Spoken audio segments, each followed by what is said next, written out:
They say don't meet your heroes. They are wrong.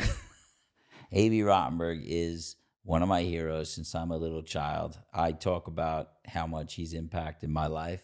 One of the most meaningful conversations I've ever had, because this is someone who has not only impacted my life and my wife's life and my children's lives.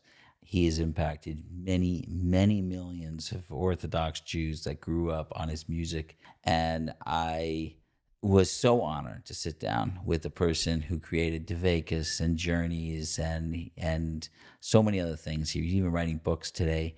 The Season of Pepsi Myers, we talk about this new book that he put out, a sefer on Rabbi Akiva. This man is a wealth of full of Judaism, real, genuine Yiddishkeit. And we talked about Midos, and we talked about developing of the music he's done. Everything about this pod was absolutely beautiful to me. The only thing that you might find is that I talk very little because my mouth was just wide open with wonder of the beautiful things he was saying. So, Abie Rotenberg, remember to push all the buttons. You gotta like, subscribe, all the other things if you know about them. Go do them. I appreciate all the comments, all the feedback. Thank you very much, and I hope you enjoy this pod as much as I did. Hello and welcome to the Brainstorm Podcast. And now, your host, Sonny Perlman.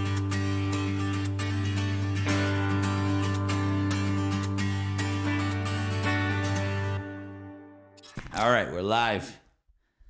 Okay, that's the warning. Okay, so first of all, Abie Rotenberg, thank you so much for coming. Thank you so much. It's nice to be here, Sonny. Sonny, what's your Hebrew name? Nasano Levi. So Nasano became Sonny. Sonny, yeah. Sonny. So it's Sonny. Most people want to know. You're not Sonny? Because, yeah, Nasano, it's like O as an octopus, you know? But you spell it? S-O-N-Y. So one N. Sony. Sony, but the one N makes it Sonny. Yeah, but the story is my brother at 5 taught me how to spell my name at 3. And he figured O is O for octopus. And so that's how he came up with it. And it's been like that ever since. Sonny Halevi. That's my story. Right, my second name is Levi. I'm not a Levi. Oh, it's I wish I was a name. Levi. I see. Sonny Halevi. Nasano Levi. Nasano Levi. Most Levis you meet are It's an interesting Lubavitch. combination. I don't think I've ever heard that one before. Nasano Levi. I know. My mother, she wrote it in a sefer when I was younger, and I was the first. I was the fifth child, but she was the first one she was allowed to name herself. There was no one to name after. Okay. And she had written it, I think, in seminary. She went with Shlomo Carlebach, the seminary over there. So she had written it in a sefer. She saw, and she just wrote the name, and then I got that name. Wow. Look at Pretty that. good story. Usually, usually they. So it's a very odd combination. I've really never met anybody else with that. Anyway, let me tell you why I'm beyond excited. So, okay, you know the work I do. I'm helping people. And you actually asked me before, like, what's this podcast for? And it's generally for, like, helping people and, like, changing the world. People that are really making a difference in people's lives and changing. And you are doing that. But for me, it's much more personal. And the reason is because, and actually my sister's in the audience today, so she could attest to this, but there was a period of my life around, I'd say it was a good period of time, maybe 11 to like 16, where I was like clinically depressed. And it's one of the reasons why I work with all the guys. I don't talk about it very much, but I think no one diagnosed me that way, but I was really depressed. And there was a big period of that time, I really, really was far, far from like Hashem and God and religion. I just was like completely removed, angry, disappointed, all that. And I think there was probably 2 or 3 of those years I had almost no connection to Judaism, besides for one thing. And that one thing was your music. And when I tell people, like, I've told this to people before, that you have saved my life. You have made me want to reconnect to Judaism, to come back to the community. I would sit there with almost no Judaism in me, and I'd have my little headphones on. I think they had orange pads at that point, and listening just journeys one after the next. I know all the marvelous Midos Machine. Wow. Obviously, that was younger. I do a mean Schnooky Shapiro. Ooh, wow. I do. Abie Rotenberg, what are you doing here? Midos alert. Oh boy. Midos alert. Oh boy. Anyway, so I am gushing because when I think about the person, the way, I didn't let you even talk yet, but the way you wrote the words with English, I never felt like anybody explained to me what is happening in this whole Jewish thing before that. Like there was a lot of rules and there was a lot of things, but like you would, like I just think of like songs like Neshama, like, oh, there's a Neshama and he comes down into us and the Neshama kind of doesn't want to go. But then when it comes, it knows what its mission is and it doesn't want to leave again. And like these concepts were so big and you figured out how to like put them into songs. I like, my heart is exploding when I think about it. So I'm going to talk more about it, but I just, for starters, Akar Satov. Thank you so I much. like the amount you've done in my life, and thank God I found some other people that have guided me after that time. But I see you as my anchor for that period of time. Wow. You didn't even know it. Thank you for sharing that There with you me were. and with your audience. It's moving. It touches my heart and makes me, I did spend quite a lot of time and work. People think it's, I sit down, write a song in 5 minutes and then spend another 5 minutes to produce it. It's a lot of hard work. There's a lot of thought that goes into it. I have songs that took me years to finally sign off on them and say, this is good and this is Years? some songs, yeah. Wait, could I ask? Oh, wait, let me just fix this mic. Excuse me, yeah. Get a coughing break. Okay. Hopefully. I have water for you too, by the way. Thank you. I'm good. Oh, this is so far away. So I had parts of songs. Let's say a song like "Memories." I had the idea of how cloudy the memory of this old survivor was. Like most things that people say to me seem to slip my mind. Yet at the same time, the memories of the war were as clear as the numbers on his arm. So those lines I had. But how did I finish the song, and what did I want to say, and how did I want to talk about the Holocaust and the relationship to God in the song? And so this was a song that took many years for me to finally put together all the components. And other songs went in a half hour or an hour. It's true. Even with lyrics, there are some songs that went very, very quickly and smoothly. And in a matter of hours, I had the song and the words, but others... So I did work very hard on these ideas. Even the Marvelous Midos Machine, it's not a simple thing to do, even for a children's album. Maybe for a children's album, you have to put in more thought than you do for an adult album. You're talking to children, you got to be careful what you say. We have a very discerning audience, and it's an audience that's very broad, and you've got to find some way in the middle to be entertaining for one side, yet not irreverent or make some mistake on the other. It's a delicate path that we walk, artists and writers and in our community. So it's a challenge, and the fact that you're someone who was moved and affected by the music is very heartening to me, and it makes me want to keep going. Okay, wow. So give me a bracha that Hashem should still send me a few more good ideas, because He's the one who sends them. But I worked hard to bring them out to the people. I give you a bracha that you continue to do this for many years. Thank you. And okay, so let me go back, because some of the stuff you did, like nowadays, a lot of Jewish music. There's a lot of stuff going on. Oh yeah. Some of the stuff you did, like the Marvelous Midos Machine, was, I think, revolutionary. Like that wasn't really happening in the Jewish world. Correct. At all. So when I started, let's say with the Journeys material, I had already done albums. I'd already done albums in Hebrew. I was musical. I was a good composer. I wrote, some well-known songs on the Dveikus album series, which was with Rabbi Label Sharfman, Yossi Sonnenblick, and those chevra. back in my yeshiva days, and I did other albums in Hebrew as well. Aish, Leva Nefesh, Achenu is a song that I wrote, which was on Leva Nefesh, and Hamalach on Dveikus, and Havin Yakir Li, and those songs. Were you writing most of the songs that they were playing on the Dveikus stuff? Dveikus are mostly my song. V'li Yerushalayim Ercha, that's mine. So that's more of a musical thing, a talent. You have a certain feel for the words, and you try to write a song that will properly and inspirationally take a person to sing those words with more feeling.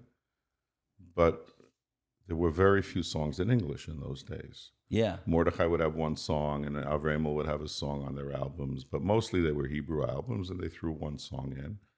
And then I heard Moshe Yes, the Magama albums, and I was blown away by the talent. And I said, his albums came out before Magama came out before Journeys. Yes, okay. Magama came out before Journeys. Obviously, I'm a huge fan. Okay, but Magama was Jewish music by young men who grew up secular. Yeah. So I really was the first, I think, folk songwriter in English who grew up from an FFB folk songwriter. Yeah. I guess I'm the first one to do that.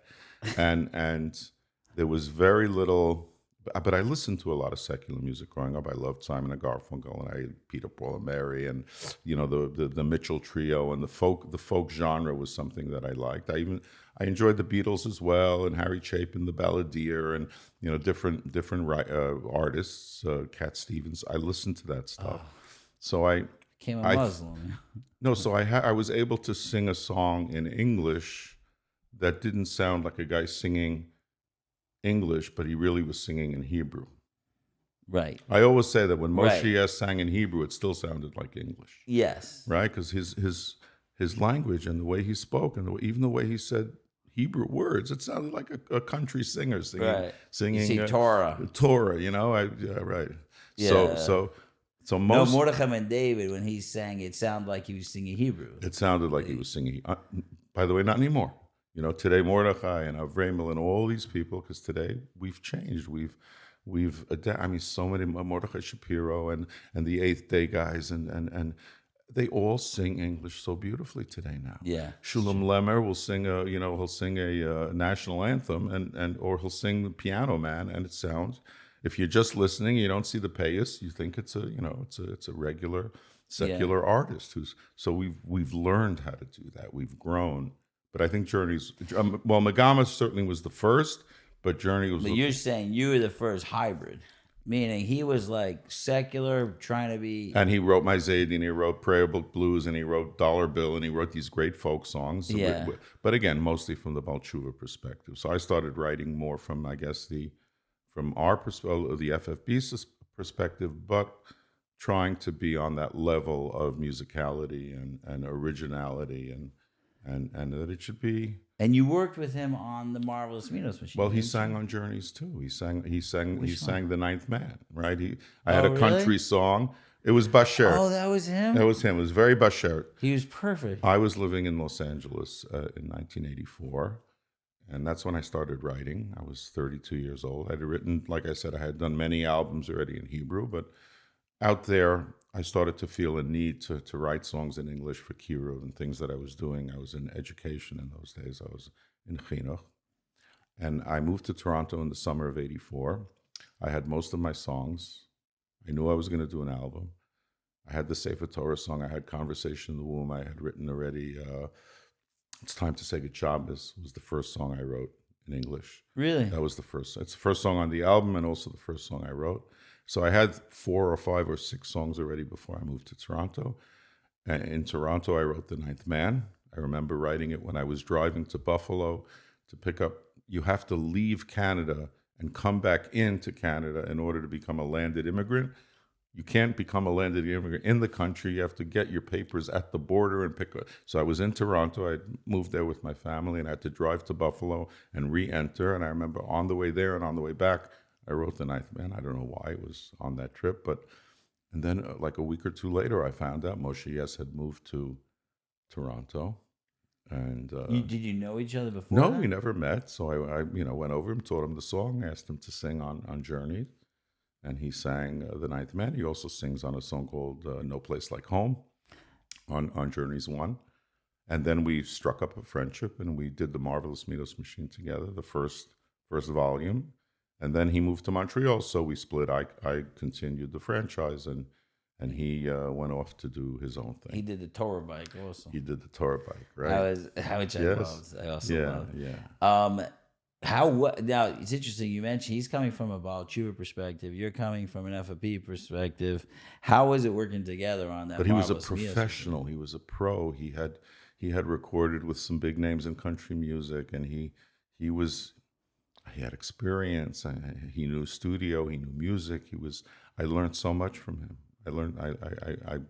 I was a sponge to his his musicality, and he was so great on guitar. I used to play guitar in those days. Now I'm getting a little old. It's a little hard. The piano doesn't move, so it's easy for me to go sit down by it. But we had a blast. I brought my son's guitar. If you get inspired, I don't know if you get inspired at some point.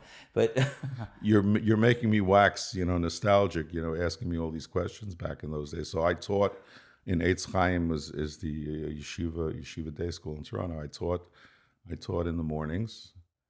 Used to drive north on Bathurst Street to Eitz Chaim.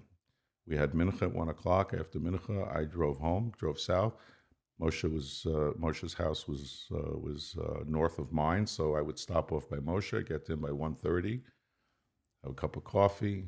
His wife Sharon would make corn muffins, and we sat. And for the first 2-3 months, we simply talked about how we're going to make this children's album, what it's going to be about.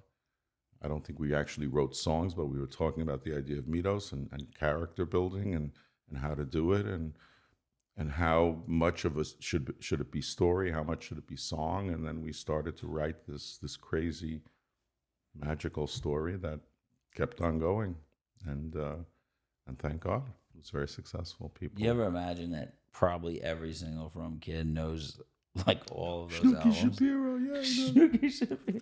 What could I tell My you? son told me, I said, you ever read any stories about Marvelous Midos Machine? He said at one point he got so scared when Schnooky goes into the past. Not Doomstein. Oh, with the past. He for some reason Would he get back to the future? Right. Would he get back? Would he ever get back? He got so scared that he made us turn it off. He says he remembered because we watched it on winter break. We took a TV out to and he's like, he remembered the TV was on this dresser and we were watching. So somebody animated it, I guess. Moshe did.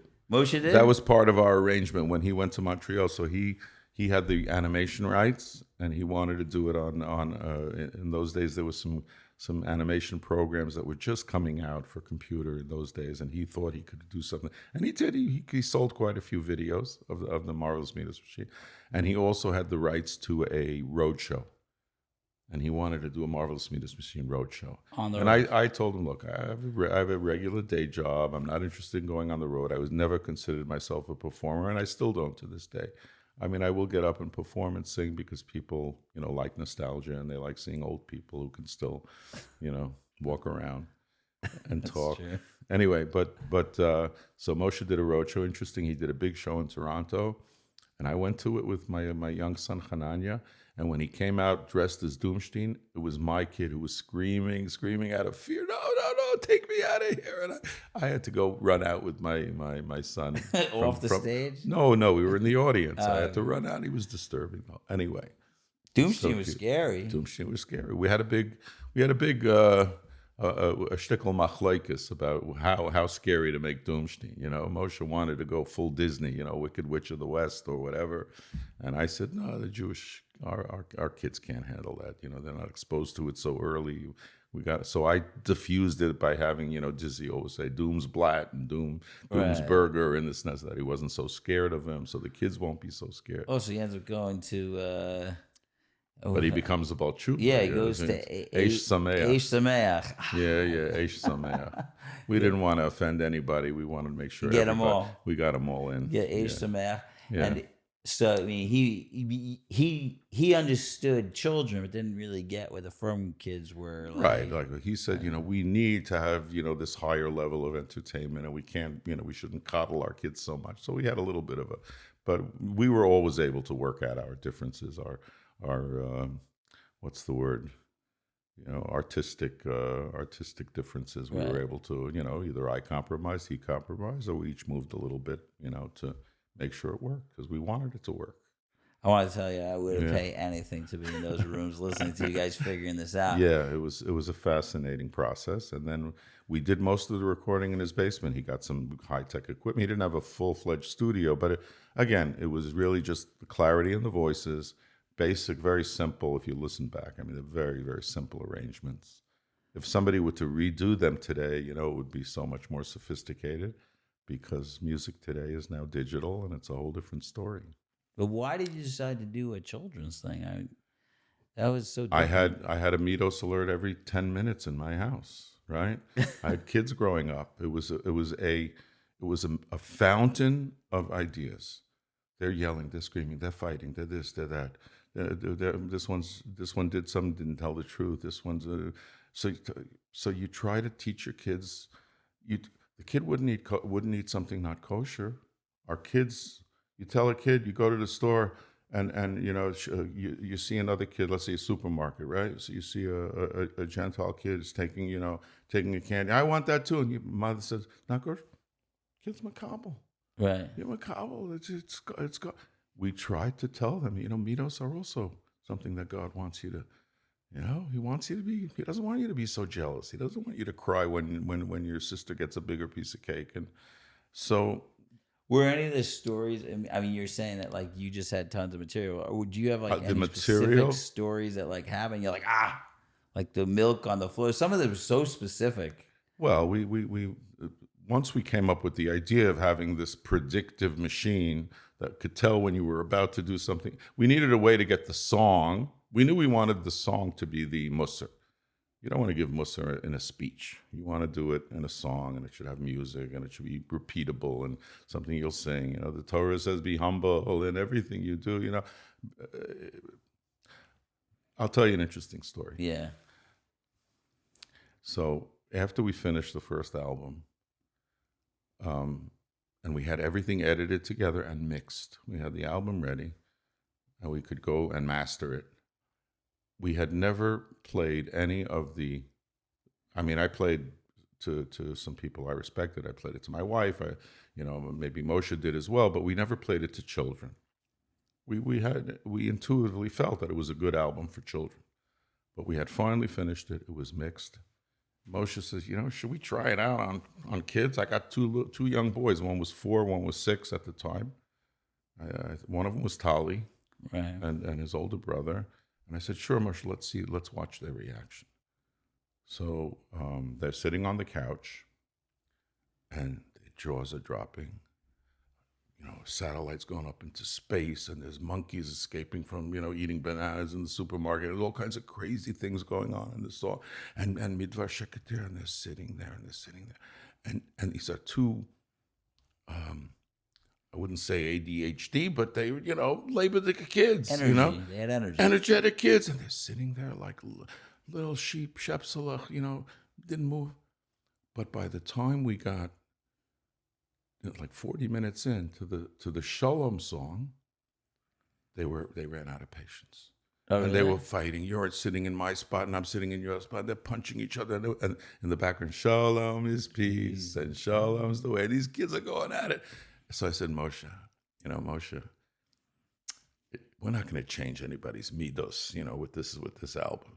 We'll teach them about Midos. They'll learn about Midos. But Midos, as Rabbi Saul Salanter said, it's easier to learn Shas than it is to change a Midah. And who would know more about it than you? How hard it is, something ingrained. And when something becomes, a part of a person's personality, how difficult it is to change. And we never fooled ourselves to believe we're going to make this, but we did bring up the awareness. Hey guys, I want to stop for a minute to talk about our sponsor. Our sponsor is wig-guru.com. It is my wife's business. It's an awesome business for everything you need to help with wigs. As a man, you're looking at your wife, you see her wig slipping back a little. You don't want to tell her because you don't want to make her feel self-conscious. But on the other hand, you definitely want to tell her because she'd want you to tell her. Listen, all those problems go away. Just go to wig-guru.com, use the discount code BRAINSTORM, and you'll get 10% off all items. We'll make sure that this situation never happens and those wigs never slip. They stay in place. Enjoy. Now back to the program. Did you ever read the books, the value books? There was I don't know if you ever. I don't know what that is. This is my wife, by the way. But Hi, nice to meet you. She came in too late to What's say your hello. first name? Yeah, Ellie. Yeah, Ellie. Nice to meet you. She's never been on a podcast. She refuses to come on podcasts, which could be in the audience sometimes. But Okay. she refused to come on. I'm going to try to get her on eventually. But we both grew up. He's good. He's easygoing. He's has a nice smile. You'll find him not too intimidating. I'm not sure he'll be able to handle you though. She's not at all intimidated by me. I don't know why. But so we both grew up and they had these books.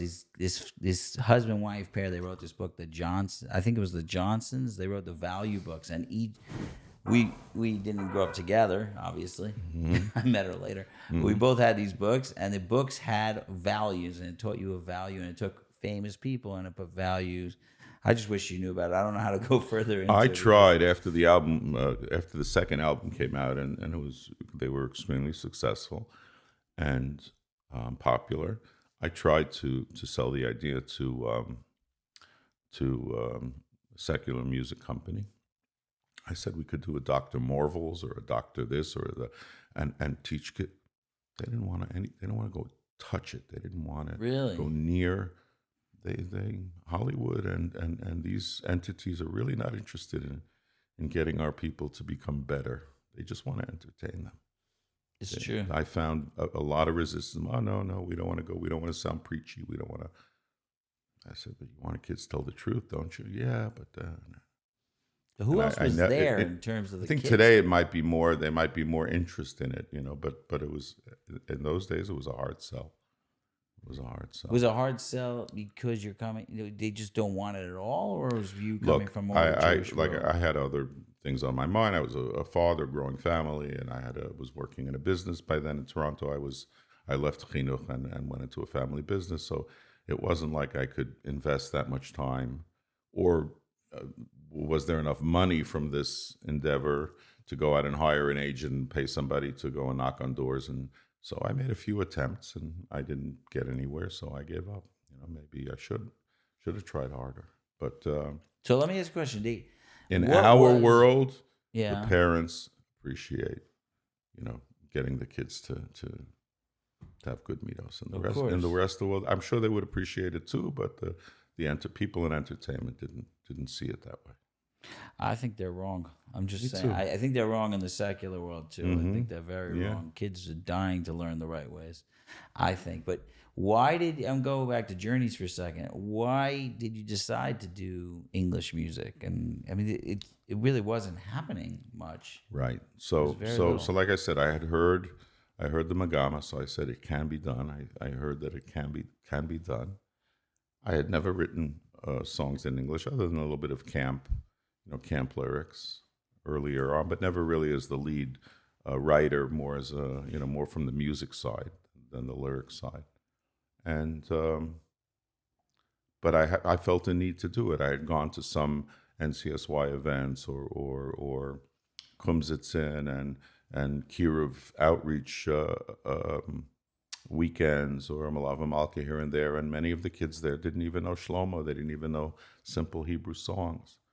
And I felt if I only had something to sing in English that they could understand and relate to, and so I tried. And once I wrote one, another idea came up, and another idea, and then when the Journeys album was successful, so anytime I heard a story or an idea hit my head, I'd say, well, let's try to put this into a song. And yeah, some of your songs can be done. Can I ask you this? Okay, I'm going to ask you about, I don't know, I'm going to pepper in some questions about songs. Sure. The song I don't know the name. In a one-room apartment somewhere in the city. Yes. What's the name of that song? This is Teardrop. Teardrop. Teardrop, yeah. Which, by the way, I cry every time, even if I'm singing it myself. Which maybe I'm crying because I don't know how to sing. So that story is that a story? Like, it's a I think it's a Shai Agnon story. Shai Agnon is an Israeli writer. right. So he has a story of a woman who lights a candle with her tear. And I'm not sure what his story is about or how it goes with this, but I remember that aspect of the story, or someone told me about that aspect of the story, and I made up this little fictional account of a woman who would never cry, and she felt it was faith and strength and had bitachon and trust Hashem. And she was a Holocaust survivor, saw the worst things in the world, but never cried. But it's not a failing to cry. It's not a mitzvah not to cry. There's no mitzvah not to cry. You're allowed to cry. We cry over the Churban. We cry here. We cry there. It's not a lack of bitachon, and that's the message of the song. So I think that's when something affected her that was so personal and so much, and she saw this miraculous nace from Shemayim that a tear could light the flame, she realized that teardrops are a good thing. The heavens have told her It's all right to cry. Right. Oh, sorry. Yeah, there you go. I want to tell you something. I'm sitting here right now. You're just like, having a good day. I am. This is very different. We're having two different experiences. Yeah. And I rarely, most of my podcasts, I'm not meeting my heroes. But to me, like you talking about this is like me like sitting and talking to John Lennon. Like you're the John Lennon in Jewish music to me. That's how it is in my life. I'm gonna go home later. Say hi to my wife and call her Yoko. Yeah, don't. She'd ruin everything. I get hit over the head. Anyway, it's interesting. I recently wrote a sefer on Rabbi Akiva. I wrote a song on Rabbi Akiva back in 1984. I wrote a song. He was a 40-year-old man. Akiva was his name. Right. So I wrote a song. I was always intrigued by his life. Such a fascinating life. Right. Came from, was an Am Haaretz for 40 years, then became the greatest leader, and his death by the hands of the Romans, and the stories of him, having faith, and Kol Ma David Rachman Litav, and all these stories about Rabbi Akiva. So I'm just, as an aside, so Rabbi Akiva was one who said, everything God does is for the best.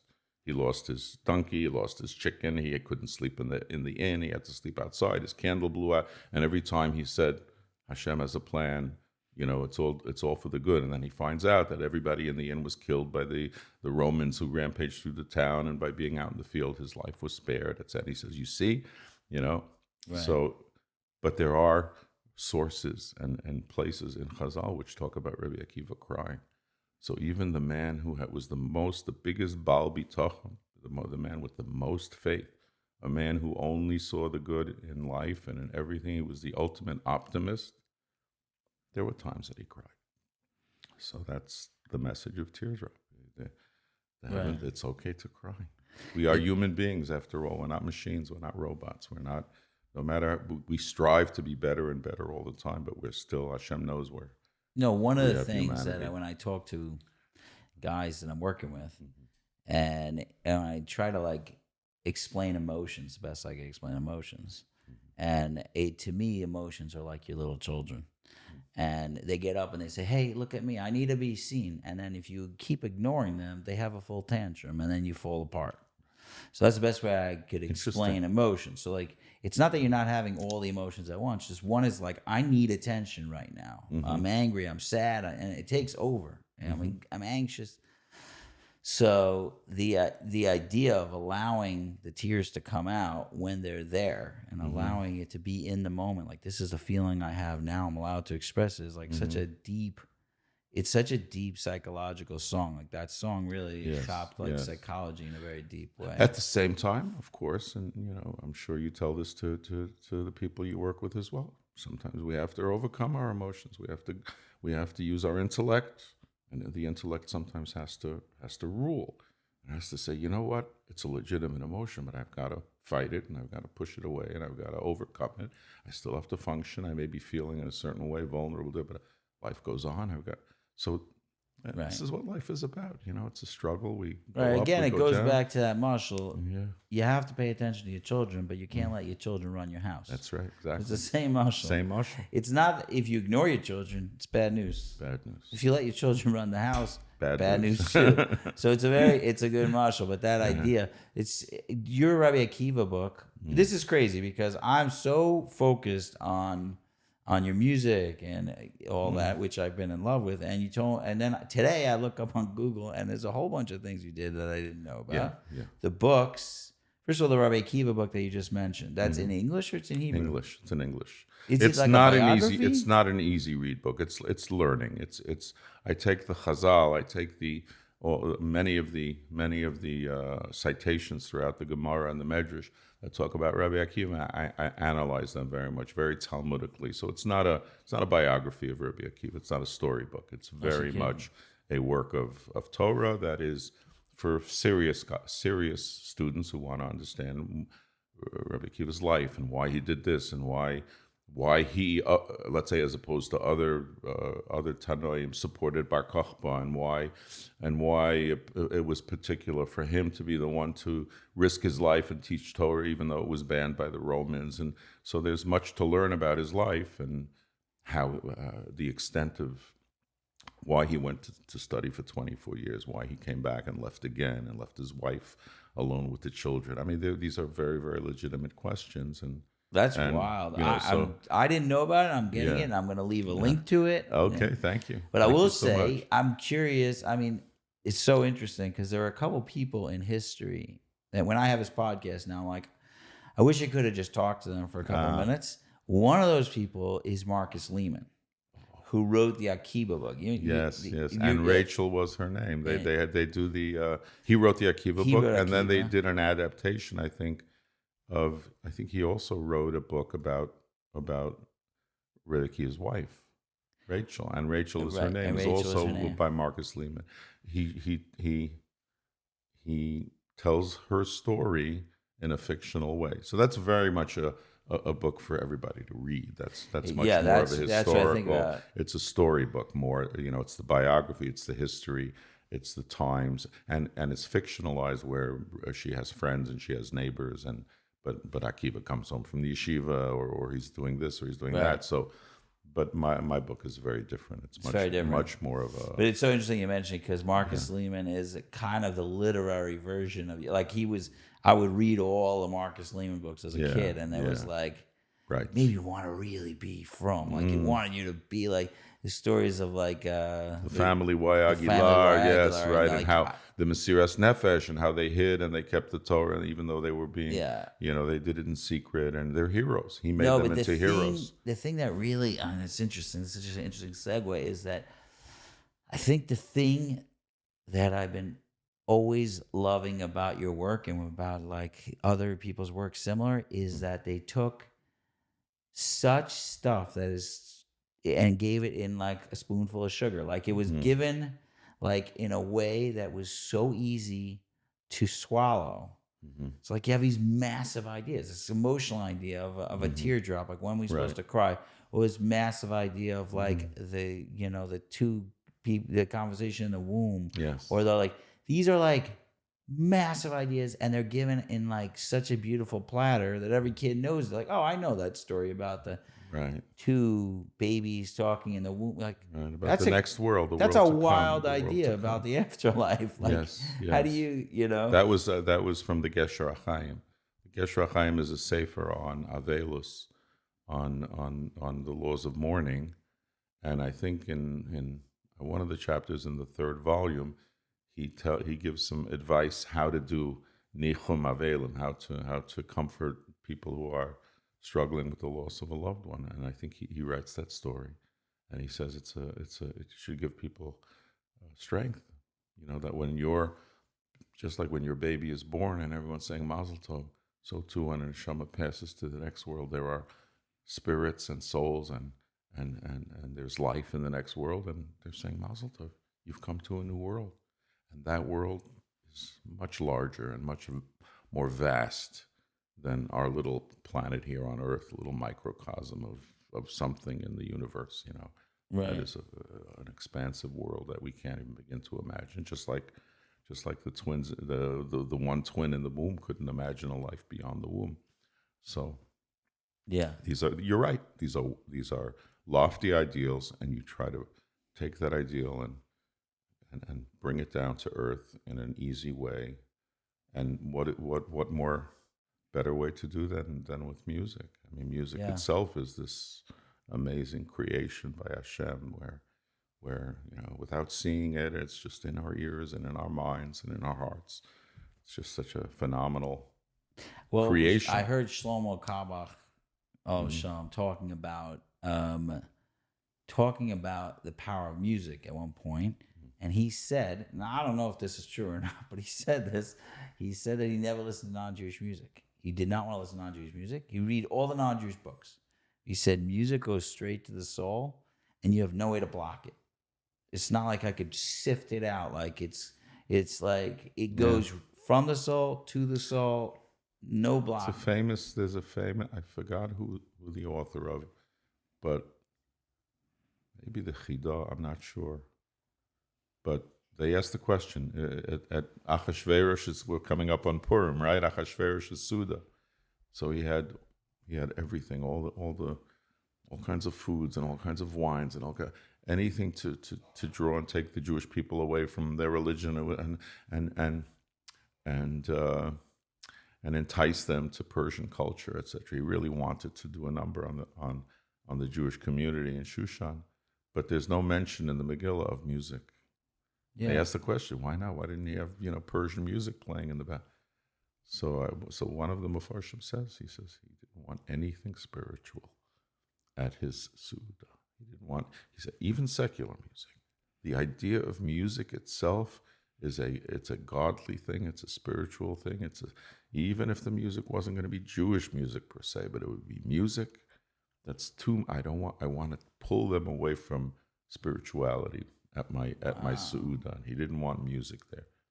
Just an interesting shot. And Shlomo saying that, too. I didn't want secular music because there is something to it, and it's powerful. And if there's something not proper there, I mean, I couldn't imagine that he wrote everything he wrote without ever listening to secular music. But well, he probably means he never listened intentionally. He went to the dentist and he heard music while he was sitting in the chair, and in the if he went to a mall or was in an elevator in a building, he heard music, and it was secular music in a taxi. But I'm sure what he meant was he never went out of his way intentionally. He used to sing Kumbaya, so he heard that. Some of his chevra taught him that song. Whether he liked it or not, he knew it. So, but I would imagine that's what he meant. I'd go out of my way. I didn't switch to WMCA to listen to rock and roll. Like everybody else did, I think like he was I just did. Making a and point. I don't know. I don't know if he was saying I never did, but he was making a very powerful point that yes. Because when I just had Rabbi Fisher, I was mentioning before Rabbi Fisher from Fisher's Yeshiva last week on the pod, and his yeshiva and Waterbury and Eatontown's a bunch of these yeshivas working with guys, and I realized how much music is so part of their approach. Because you have a bunch of guys sitting around. I'll tell you something fascinating in the sober livings that I have with the guys. Most of them come in completely secular. They all grew up from, but they come in very secular. They've been through a lot of pain. They've been through a lot of hurt, and they've moved on, and they feel like it's secular. But every Friday night, we have a meal, and the deal is come, don't come, whatever. It's up to you. Second, the music starts. Everybody starts singing. Everybody sings. They'll sing everything. It's there's a part of us that never goes away, no matter what. I think that's so. Give me an example. Like they're singing Menucha V'Simcha. They're singing Zmiris, regular Zmiris. They were like regular Zmiris. I will tell you that many times when I used to do Shabbatons, so I printed out a whole bunch. Actually, this was something else I wanted to tell you is that I have printed out, I don't know if this is illegal, but I printed out a ton of your lyrics, and they're my songbooks for Shabbos. We love singing them.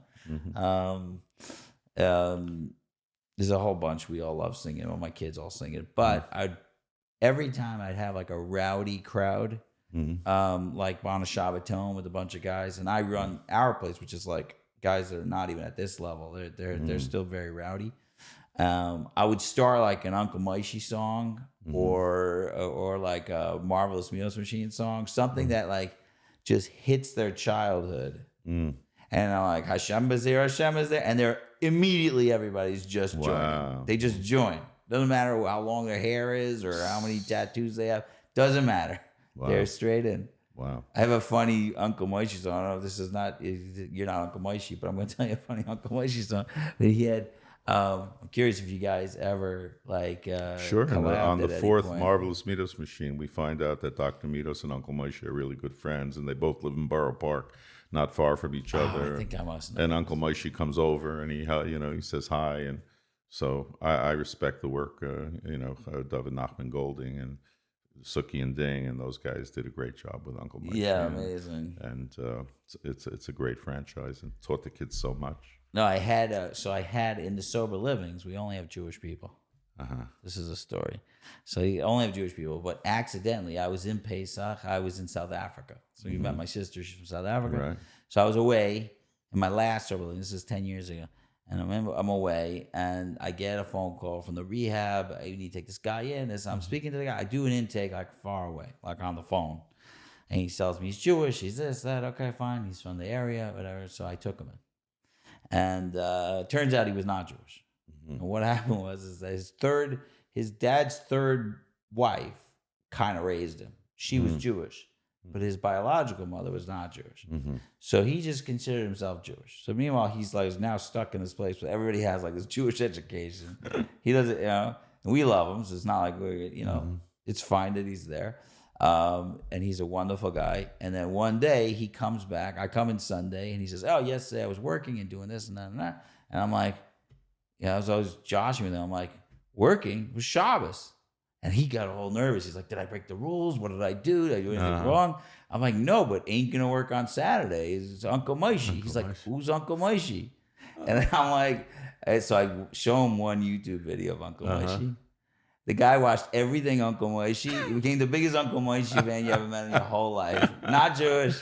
He started signing his things like Uncle Moishy fan. He quoted Uncle Moishy all day. Oh my gosh! And he was actually in a band. He was a rock and roll guy. Wow! And he just fell in love with Uncle Moishy because it just touched that baby. Like so that's. I don't know. The good Lord has a sense of humor. Right? It is so amazing. Yeah. But I think when I think about that, and you were mentioning before, like the non-Jewish world was not ready for that. They're so wrong. I think so too. Did you have controversy when you came out? I have no idea. I'm curious. Like not much. There are a few, but there's always somebody who's gonna say, why are you having kids doing things that are a little bit, off, shouldn't be doing. And I said, but it's, for the purpose of, but for the most part, we had very positive responses. But there's always somebody who's gonna, it's hard, especially in the Jewish world, to please everybody with whether it's your writing or your music or even Divrei Torah. People, they take issue with what somebody says, and we are contentious people, and people are entitled to their opinions, and But I urge anybody out there who's creative and can contribute to our world and onto our religion and onto our people. Do it. Don't be afraid of a little bit of negativity. It's not the end of the world. It's not the end of the world. Why did you choose not to be a performer? I'm very shy. Really, I certainly was when I was younger, and I also never considered myself to be a more than an adequate vocalist. As I have a voice, I can sing on tune, on key, can harmonize a little bit, but I never considered myself to have an especially good voice. And it was only during the Journeys albums when I felt that there were words that needed to be said a certain way, a particular way to resonate, that I didn't give it out to other people to sing. And that's when I started to do more vocalizing. So in the beginning, like Label Sharfman did most of the singing on Dveikus, and I was, really just, I would take one or two short little pieces and one or two songs on the whole album, and Yossi and Ellie Kranzler and Revi and these guys would do the bulk of the singing. So I never considered myself a vocalist. So I'm literally like, my brain is exploding. I think you're the most amazing. But okay, no, enough idol worship, Sonny. Listen, no, to me it's wild because we're looking from the outside, and I can't even understand you saying you don't have a great voice. Like, to me, it doesn't make. No, but you're living. I feel like I'm expressive, and I can. Like the Beatles say, I can get by with a little help from my friends. So if I have a couple of good boys to sing with me, and but today I'm a little more confident, and certainly with all the apps and programs within digital music, which with reverb and with Melodyne and tuning and this and that, a voice can sound great. So you can make anyway sound make it just about. I think there are AI apps out there today which can mimic anybody's voice, and so today it's a lot easier to sound good. Okay, sorry. Who did all the voices on Marvelous Midos Machine? So Moshe Yes did Doomstein and some of the other voices. I did Schnooky. Reb Shmuel Klein. Reb Shmuel Klein today is a wonderful noted educator. He works with Torah Masorah, and he was Dr. Midos. Great talent, very musical talent as well. He wrote some of the songs, the Midos songs, with the 4 albums he contributed, and so he was a co-composer or a composer of some of the songs. Very talented. Schnooky, he just had a great way of acting, right? And I think we were also maybe from the first to really take the audio portion, not the singing portion, but the dialogue portion of a children's album. We took it to a new level as well. We said you have to act out your part. You have to be fully engaged. You have to make yourself into that character. And so we tried to bring some of those secular concepts to the Marvelous Midos Machine. I think we did a pretty good job, and I think it helped for the next generation of albums that came out. People were more able to do so. And again, today in Jewish music, everything is really, really professional. Are you like, when you listen to Jewish music today, is it like, are you like proud where it went, or is it like a little weird for you? Like, it feels like, I could say most of Jewish music then, let me say from my analysis, I don't know, everybody was very devoted to it being meaningful on some level. Like my uncle is Shmuel Brazil. Oh, wow. So I don't know if you know that. So Rabbi Fisher is his son-in-law, married his daughter Rivka. Wow. So that's probably why he's into so much music. But Shmuel Brazil, Shmuck is the good one, like, so. He's a godel. He's really, really wonderful composer. Right. So when I think about the music from back then, I don't think it was so sophisticated, but everybody was kind of on a mission, a little bit. And now you tell me if I'm wrong. I'm curious, because it was like, there was a lot of like, Jewish music is about giving over Judaism in a very powerful way, whether it was Hebrew music or English music. When I listen to older stuff, I feel that, and it became much more of an industry. Now, I'm not saying there aren't people still doing that. There definitely are. Well, starting with Shlomo. Shlomo, it was never about the money. Shlomo didn't care about money. He didn't know what to do with money. He didn't know what to do with money. He'd give it away. If somebody needed money more than him, he would give away the money. It certainly had nothing to do with money. When we did our first Vekas album, we were delighted that we made our money back and were able to pay back the people who invested in the album and trusted us and felt that it would be, and surely we put away a few dollars, but was it about the money? No. We wanted to come out with an album that would, people would sing songs around the fire at a kumsitz or at Shalosh time, and we wanted to be the ones to write those songs and bring it. So there was certainly an element of some L'Shem Shamayim. I can't tell you how much, but there certainly was an element of L'Shem Shamayim. And I think you're right. Most of the people in our day who came out with albums were doing that. Although many of the albums were really promotional material for bands, right? People who had Nagina Orchestra had a band, and that was their parnasa to go out and play every night. So how do you advertise? So you advertise with an album. I never thought of that. Yeah, sure. Really cool. In orchestra with Yisrael Lamb, and you heard all these, and that's one of the reasons we did Vekas. We wanted to say Jewish music is not only beat with where 9 out of 10 songs were fast, upbeat songs. Right. They were trying to show you how good of a band they were, that you should invite them to play their wedding where everybody's dancing. So Dveikus was a little bit of a effect. We wanted to show that there's this more sedate and quiet and softer sound, and the inspirational music. I mean, Shlomo always had a mix. Soul music. Yeah. Do you have any stories with Shlomo? Did you have anything to do with Shlomo or no? I met Shlomo for the first time when I was around 21, 22 years old. He had broken his leg, and he did a concert in Queens College, and Shlomo didn't like to sit when he performed. He stood. So he needed a guitarist. He was on crutches. He couldn't play guitar. So somebody heard that I knew how to play guitar, and they invited me to be his guitarist for that show. And I said, well, what songs? I said, don't worry, come before the show, we'll go over the songs. I knew many of Carlebach's songs, and I said, if I didn't know a song, I'll tell him, and, we'll do something else that I didn't know, that I knew. So I come to the show an hour early, no Shlomo. Half hour before the show, no Shlomo. 8 o'clock, right? Doors open, place fills up, no Shlomo. 8:30, we think he's in the car. 9 o'clock he shows up. Come on out, young man, come on out. It was a disaster. I mean, he sang songs I didn't know. He would say, change the key, give me a more harmony, young man, give it that. Anyway, like I said, it took me 20 years after that to get back on the stage. That was my first encounter with Shlomo. But we met many times after that, especially at HASC, and some of those concerts had a lot of time to talk with him. And was he one of your inspirations? Like, is he? His music, sure. I loved his music. I still do today. Yeah. There's not one Shlomo Carlebach song that I don't like. Really? I don't have a song of his that I don't like. I like some more than others, but I like them all. He had a connection. There was a tzinar, there was a pipe coming down from Shemayim to inspire his soul.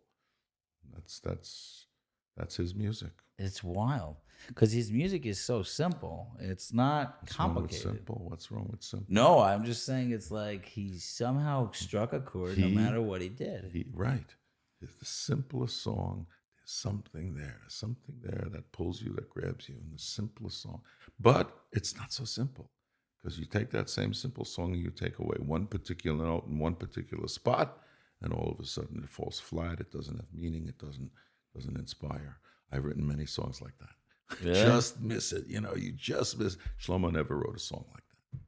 Baruch Hashem, I've written songs that inspire, and I hit the nakudos. I hit the right notes and the right. Music is about pauses and durations and length and jumping from this note to that note, and it's all about that mix of in the right way. But I have some songs which even to this day, I don't know why I published them, because looking back, it's missing. It doesn't really do anything. Shlomo doesn't have anything like that. Nothing like that. Everyone has something special about That's a real anomaly, because there's probably no one else. And he wrote so many songs. Yeah. He wrote so many. Thousands. To me, he doesn't have one loser. Not one loser. That's wild. There are better. There's some better than others. Some are incredibly brilliant and complex, and they move you so many ways. But every one of his nikudim had something. Even today, they're finding songs that he wrote that he never published, and people are going out and doing them today, and they're special. There's some and they're timeless. Also timeless. They're timeless. Do you have I have a thing when I'm like, I do a podcast or I make a lecture and it's recorded. I have a very hard time listening to it afterwards. Like, it's just like my voice to this. It's really hard. Like, I love it when it's happening, and then listening back, I'm like, cringing. You'll get used to it. The more you do it for a lot of years. but the more you do it, it'll just. No, so I'm wondering if it was hard. Yeah, when I first heard my own voice recorded, it was hard. But I've done so many things, and No, but I wonder if you have like an equivalent in the music world, where like you made a song and you're like, that one I love. It's great. Or do you are you always like self-doubting it and like maybe it's good? You're saying you have ones that like there's something wrong with it and you can't really fix it, but do you have something, you ever hit one, you're like, that's just great. You get that? We've been pretty good with that. Usually like Jewish albums in the 80s and 90s, you would put a fast song to open, usually an album. You didn't want to start with something slow, except for Vegas, where everything was slow. Right. But most albums were not like that. But you would put your second song.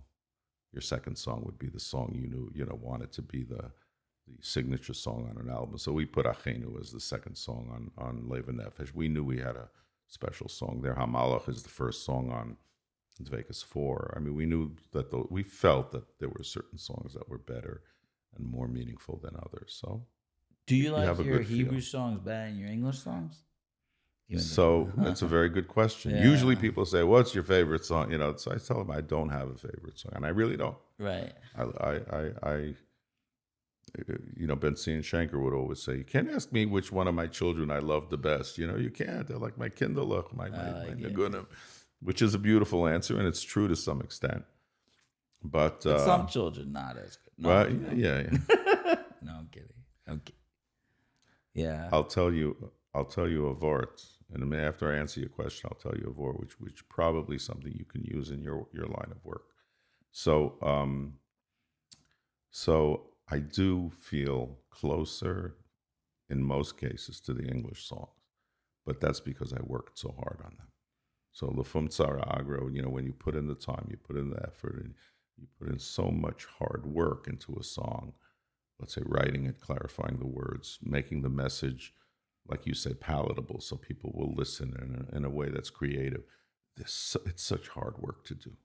Right. I recently wrote a song. I'm still working on it. Until you actually record it, you could change the lyrics, you could change the music. So, and even after you record it, until you release it, you could really change it. But once you release it, it's out there. It's done. It's done. It's once you. Right now, you can do whatever you want with this podcast, but once you put it out there, it's out there, right? So I would say I'm closer to the English songs simply because of the time and the effort. Right. Well, most of the Hebrew songs, the lyrics are already written. That's what I'm saying. So it's just a question of whether do I do this note? Do I hold it longer? Do I change it to this note? Do I change the chord? It's more of a musical thing, but you really don't have that effort. So no matter how beautiful the tune is, you don't feel like if you write a nice tune and nice words and you put them together, I think you're closer. I have to remind you about the vort. You said you were going to tell me a vort. I'm going to tell you a vort. Okay. So this is from Reb Chaim Shmulevitz, great Mir Rosh Yeshiva. So we were talking before about loving children. So Hashem comes to Avram Avinu in a prophecy, prophetic vision. He tells him, "Kachno es bincha, es yechidcha, asher ohavta, es Yitzchak." So Rashi says on the spot, "Kachno es bincha, take your son." Which son? He says, "Yeshli shnayim, I have two sons. Es yechidcha, your only son." He says, "Only son, ze yachid li'imo, v'ze yachid li'imo." They're each only sons because I have two wives, and each one of those wives only has one son. So what do you mean? Which son? Asher ahavta, the one you love. I love them both. Es Yitzchak. I'm to take Yitzchak. Chaim Shmulevitz says, Asher ahavta, Yitzchak, obedient, respectful, studious, a wonderful, wonderful son in every single way. Didn't he love him more? Didn't he? Asher ahavta, the one you love? No. Asher ahavta, I love them both. I love them both. I don't know who you mean. And we're not kidding around here. We're talking about an extra word in the Torah. He had to say as Yitzchak. Chaim Shmulevitz says, God, he loved them both. They were both his children. They were both his sons. Shmuel was running around doing this, doing that. It was a disappointment. We know from Chazal that he was a wild and unruly child. I love them both. I don't know who you mean. I don't know which one I'm supposed to take up to right. And he wasn't being coy with God. He really didn't know. He didn't know. But that's what a parent has to, You have trouble, you have difficult children, you have this. He wasn't sure who Hashem meant. That's a powerful part, to teach parents to love their children unequivocally. Every child's a child, like you say. How do I know? So he's right. My nagunim, I can't tell you which one I love. Love them all. No, I can tell you. That there's some I love more than others, but which one's the best? I don't know. Right. I don't know. Have people come over to you like me, who's saying like you really changed my life? Like, is that happen a lot, or is this, or like? I mean, I know everybody knows your music. There's nobody out there that doesn't. Yeah, but do you ever get what I'm saying? Thankful to you that you're being so forthcoming about it. I'm not going to talk about myself or what I'm not going to do that. No, I know. I wasn't saying you to talk about yourself. I'm curious if your experience is that people are saying it's really touching. I know people have been touched, and some people in more meaningful ways than others. And Baruch Hashem, I've gotten a lot of nice feedback, and I'm sure there's people who've been touched that I haven't heard from, and it's inevitable. And everybody out there who's an artist or a writer, or you're putting out a podcast, and you're going to affect and impact people, and it's a wonderful thing. The schus can be amazing, as well as the dangers of doing something improper and moving somebody in the wrong direction. It's a big responsibility, right? What? Okay, now I'm going to ask you about your book. I'm really curious. The Pepsi Myers? Yeah, Pepsi Myers. The season of Pepsi Myers. So for your audience out there not familiar, links are gonna be there. Yeah, thank you. So I wrote a book. I wrote a sefer on Rabbi Akiva. My first sefer that I wrote was on Eliyahu Hanavi. I wrote a sefer about Eliyahu Hanavi. Oh. And also published by ArtScroll, both published by ArtScroll. And that was also, I wanted to do a serious book in learning. And I thought to myself, Eliyahu Hanavi, what a fantastic, amazing Navi. I mean, his life and his interaction. And he went to Hara Carmel, and he was Makari of so many people. He got him away from Avodah Zarah. And then he went to Har Sinai, and he hid in the same cave as Moshe Rabbeinu when Hashem passed by on Har Sinai. And then, he revived the child of the Shunamis woman and brought her back to life. And he had this amazing life. And he never died. He went up to Shemayim. He's like a malach in Shemayim. Such an amazing man and such an amazing life. I said, I think there's enough material to write a book about just Eliyahu Hanavi. And it turned out to be true. Many, many chazal. And I go through them. I go through the psukim. So I wrote a book on Eliyahu Hanavi. But in the middle, while I was writing that book, which I felt was an important contribution to Jewish literature, or could be a important contribution, I came up with this idea of a baseball player becoming from like a secular Jewish ball player, somehow coming to New York, playing for the Yankees, and meeting people over there and becoming religious through his experience in New York.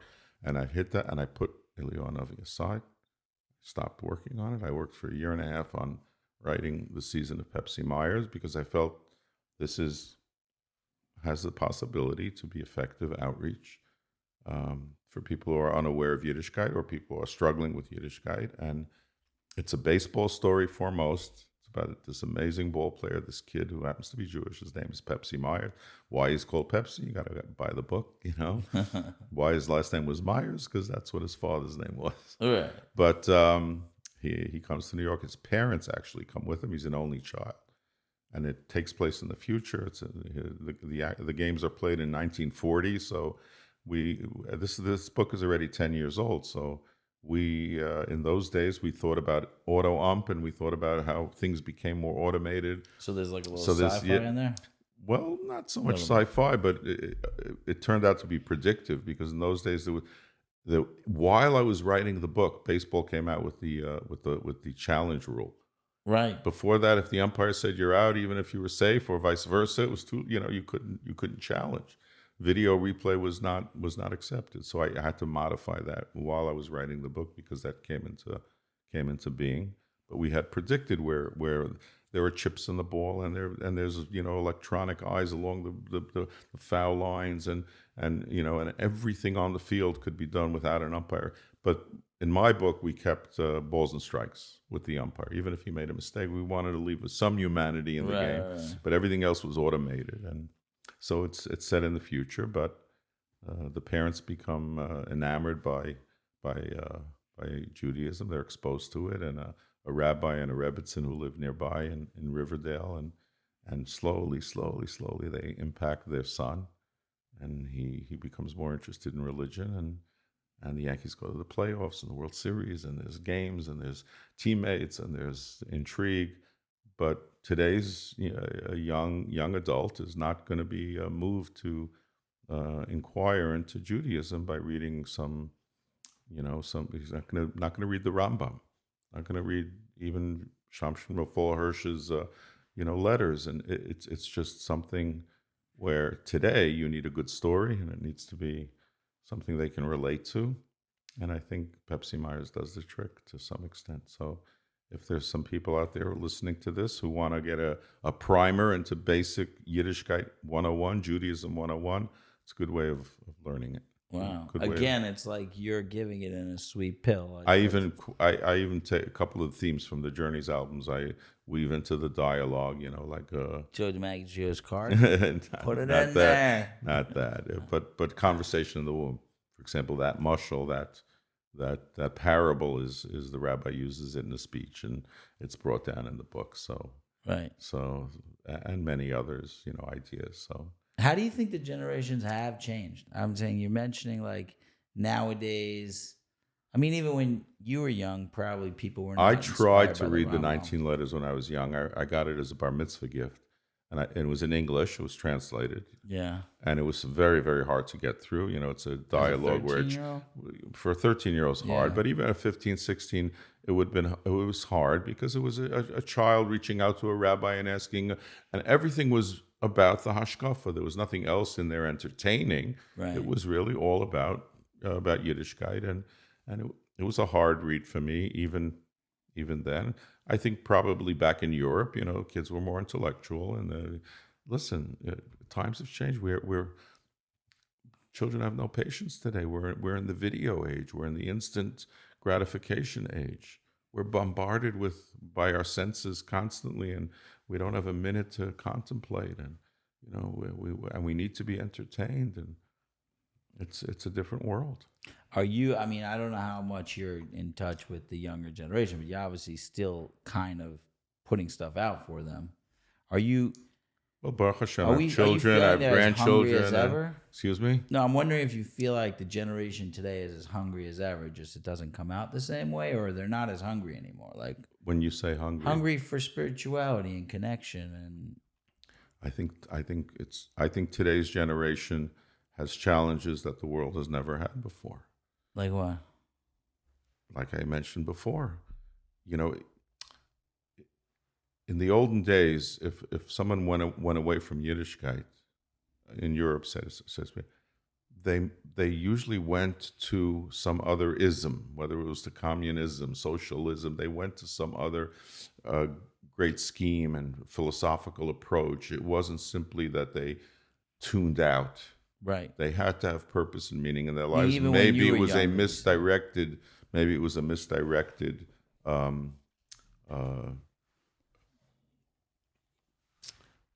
life that they were looking for, because if they grew up in a proper Jewish home and if the parents had educated them properly, or if fate had determined that they should follow everything properly, they would have found all the satisfaction that they needed in Yiddishkeit. They obviously didn't for some reason, so they went away. But today, a person can live a life and be entertained every single minute of the day. Yeah. You don't have to be into anything of meaning. Obviously, there are moments in everyone's life where they contemplate life, they contemplate death, they contemplate whether or not they're doing something. The neshama is pure spirit. The neshama that's inside us, it needs to be fed. It needs to have purpose. But the distractions are so powerful today. It could could go through life almost without noticing that much that it's lacking. And it's up to the mechanchim, the educators, and the guidance counselors, and people in other people's lives to show them how much more fulfillment they'll have and how much more meaning they'll have in life if they live a life of meaning. You want to hear something crazy? I've been like analyzing this addiction world forever. That's what I do. And I believe that the addicts are the most spiritual people, and their spirituality, their connection to wanting to be connected to something bigger than themselves breaks free, and that's where addiction comes from.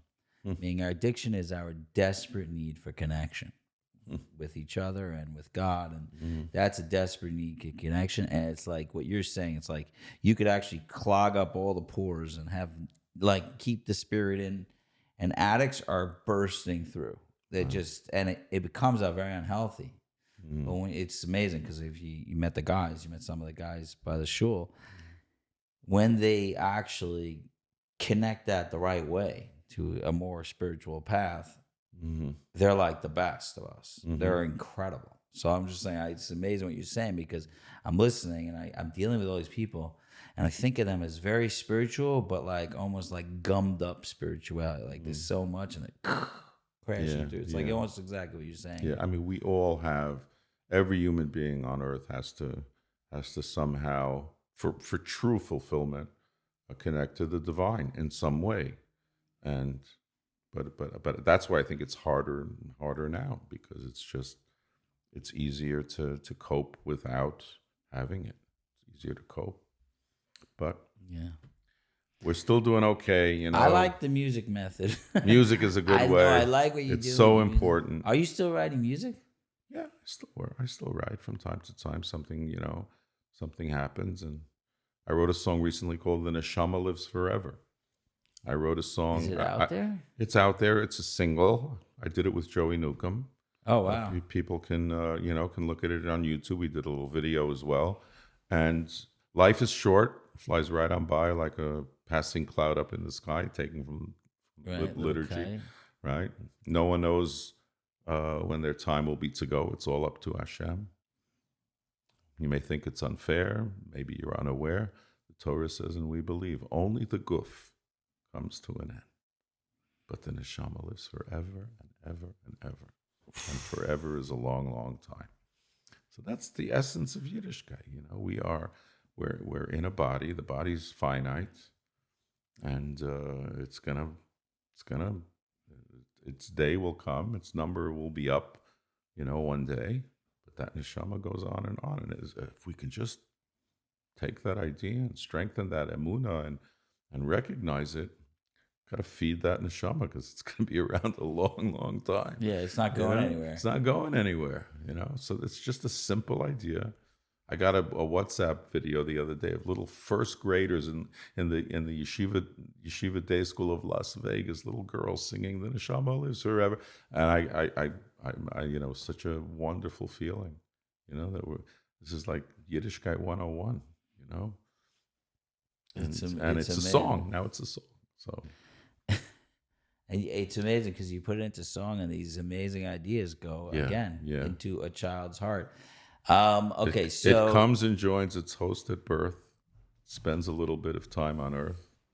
That's what the neshama is. Spends a little bit of time. I feel terrible because I haven't listened to that music. I haven't. Well, it just came out a few months ago. So look for it on YouTube. The Neshama Lives Forever.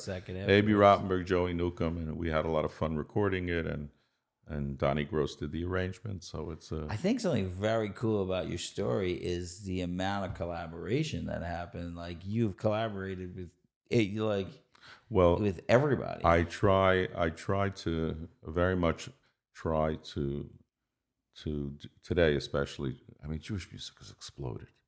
Like when I first came out with Dveikus, I mean, maybe once every 2-3 months an album came out. Today, every 2-3 minutes an album's coming out. It's not, and I'm not joking. It is just such an industry. It's a multi-million-dollar industry. People are paying so much money to have these wonderful singers and entertainers at their simchas. There are so many concerts. There's so many albums. There's 24/6 and YouTube and Spotify and this and that. And there's so much Jewish music. It's an explosion.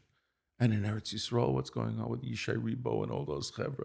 It's incredible. But these guys, I was thinking of telling you before, because I mean, you obviously know, but you're saying what you did with the English music. There's Israeli singers that are doing that with Hebrew. But they weren't doing it that much. No, 20, 30 years ago, you did Now not have it. But once we started talking a little bit, opening up ourselves and going outside the siddur. Yossi Green took us outside the siddur, and he took us to a Gemara, he took us to a Medrash, he took us to outside the siddur and Tehillim and Tanakh, everything for years and years. Shlomo's songs were all from the siddur and from there. Although Shlomo did the sing song in English, he didn't do composing that much in English, but he would do his sing song and his stories. We are also waiting. Right, but so Yossi Green took it to the Medrash and Moshe Yes and myself and some others started writing in English and now you have people expressing their emotions, and just like in the world out there, you're going to write about life and write about heartbreak and their struggles and all of that is coming out in song today. So it's a good thing. I think it's a good thing. Yeah, I'm just happy to be talking with some. You're one of the. I know you don't like tooting your horn, but I see you as one of the first. Like, you're the original of all this. What's going on? I've certainly been around over 50 years in music, and one of the things that I think helped me, and I appreciate, thank Hashem for it, is that I was never, the music was never for parnasa for me. I never did weddings. I didn't have a band. I saw myself more as a composer, and I would come out with an album as a hobby. I made a few dollars sometimes. I lost a little bit of money sometimes if you didn't sell enough. But I never had the pressure. I had another job. I had other work. We had a family business in Toronto. So throughout the years, I never had the pressure to come out with something simply because I needed to be out there with music. So I think that gave me an advantage, that I could be patient and I could wait until I really felt that it was ready to be released. And it's such a powerful thing. Yeah. It's such a powerful thing. It's very helpful to be able to not to have to do things for commercial purpose. It helps you. All right, so I have a question I always ask, kind of like when I'm coming to the end of but before that, I don't know if this is just disrespectful, but could you say something in Schnooky Sabera's voice? I don't know if you can still do it. It's a drink of coffee. I just wonder if you can still do it. If you don't want to, you don't have to. It could be completely disrespectful. I think Sonny Perlman has very good Midos. Dr. Midos, don't you think so too? That's right, Schnooky. I never made a Midos alert for Sonny Perlman. Oh my God, I could die now. Anyway. My wife is there. She knows that I'm like a 4-year-old right now. You just made my life. I was very scared to ask you that question. I was very scared. I've never been so. Yeah, but as I get older, it gets harder for me to get back into. My voice is deeper now than it was then when I was younger. So it's a little harder to really match it up. Yeah, I think it's my only. I'm not great at imitations, but I've definitely cracked on my kids with like just conversation. I love it. Go for it. Go for it. I'll rate it 1 to 10.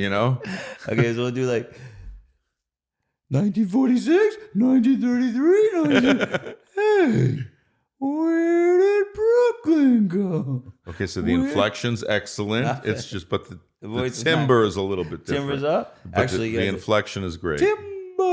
That's right. There's a timbre there. Yeah. There's a timbre. That's right. Yeah, the inflection. I have the inflection. That is good Bekias, to know that there's a timbre. Right? I know there's a timbre. Yeah. What?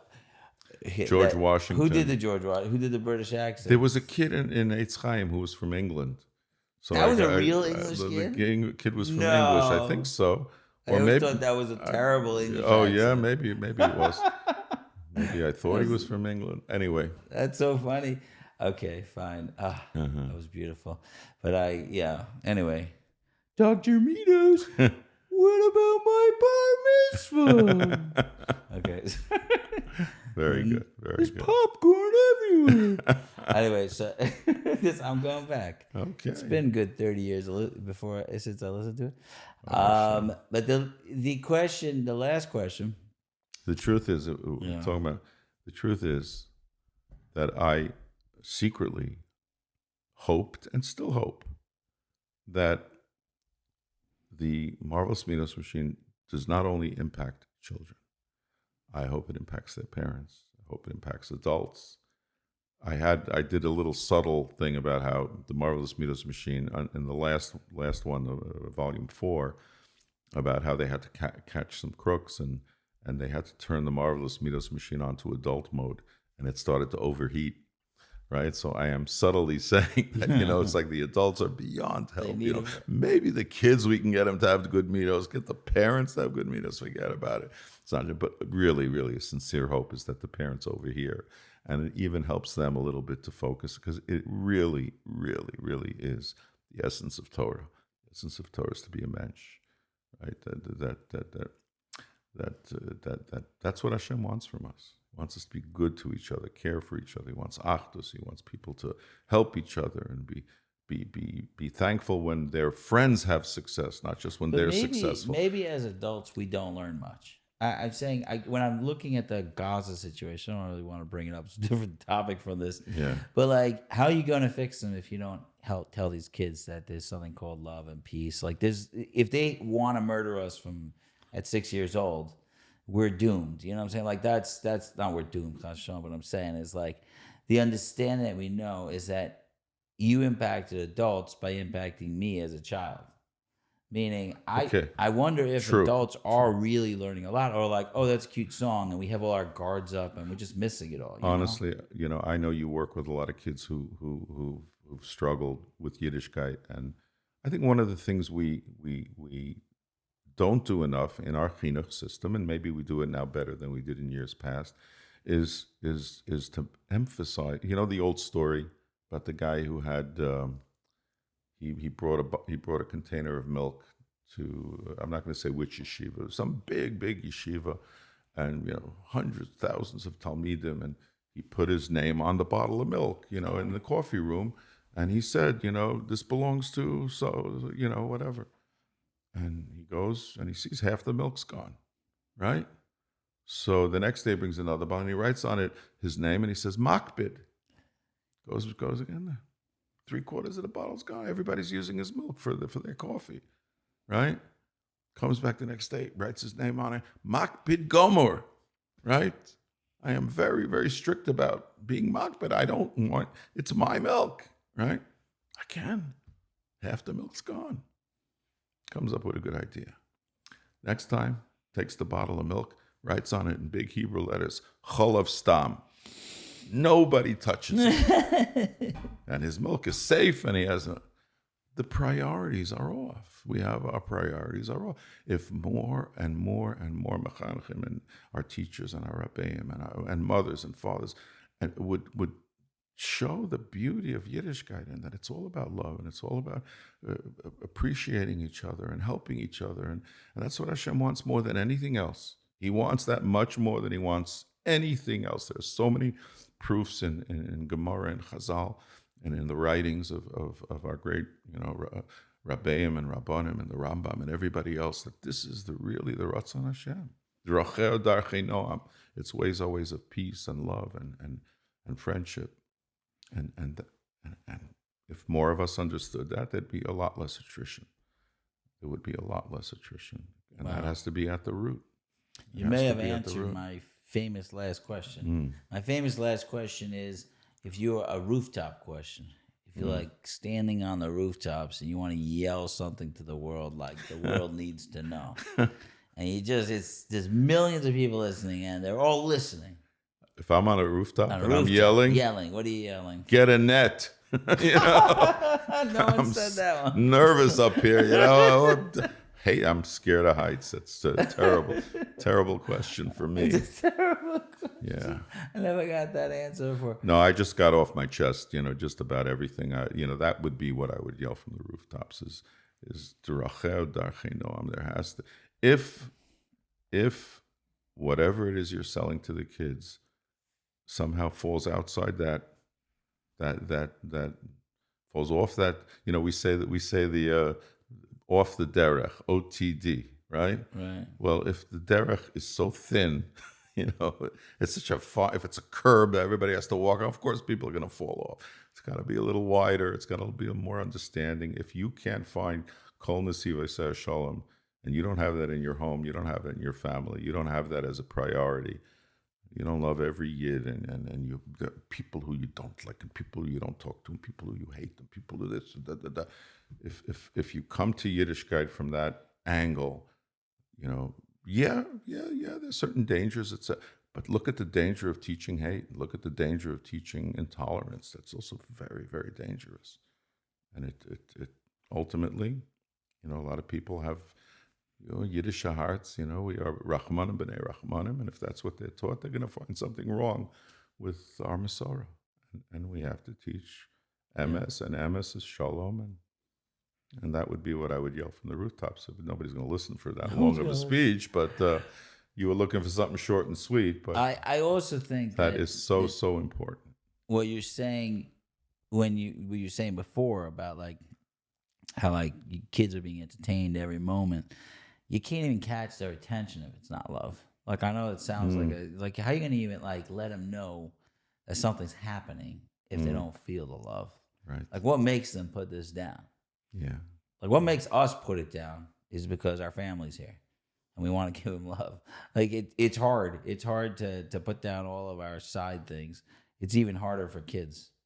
Yes. So I just... Well, what you're doing and the work you're doing is so important. It's so vital.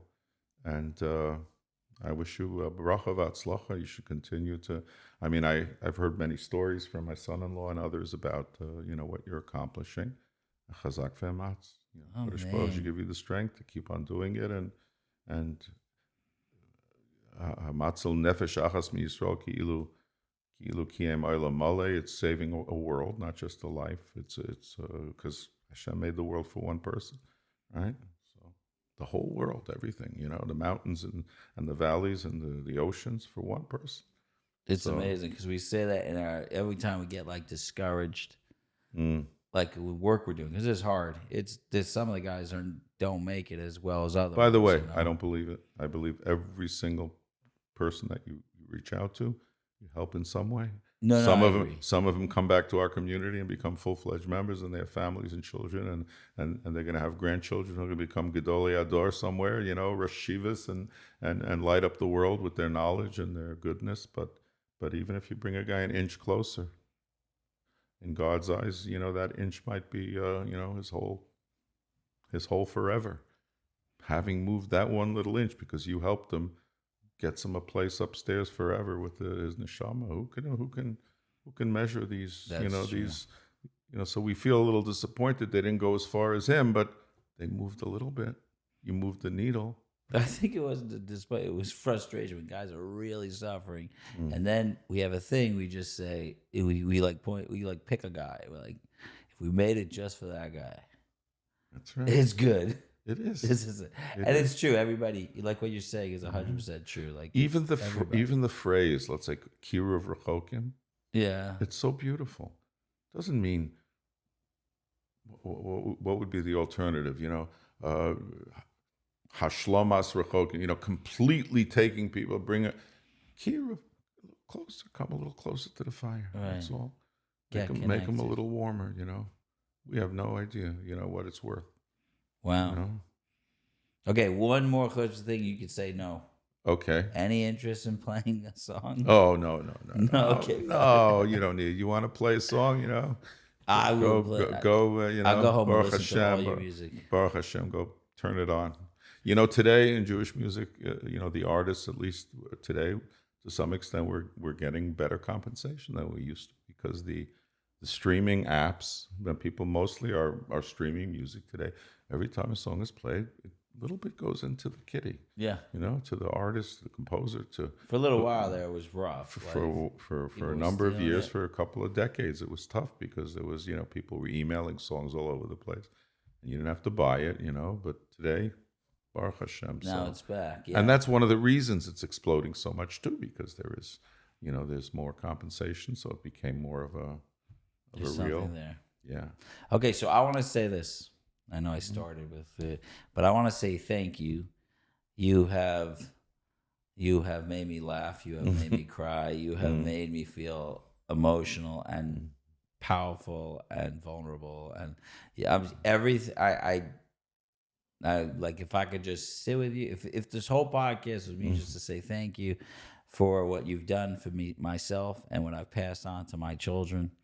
And in my house, your music is a constant in my house, and the feeling. And what I'm saying, when you say you're teaching adults Midos, I'm one of your disciples. So I mamish appreciate it. I'm going to promote all the things that you got so going much. today. Thank you. But thank you so much for coming. I know I chase you because I was That's like, I need okay. to have this conversation. That's okay. I was like, every time you're in doubt, I'm going to figure out a way. It's a pleasure meeting you and hearing more about your work, and Hashem should grant you atzlacha. And I've enjoyed this very much as well. Oh man, this is amazing. Thank Cults you of all the so best. much. Oh. All right. Thank you for this day that I've been given. Thank you. Thank you. Thank you for this chance. Thank you for this chance to live anew.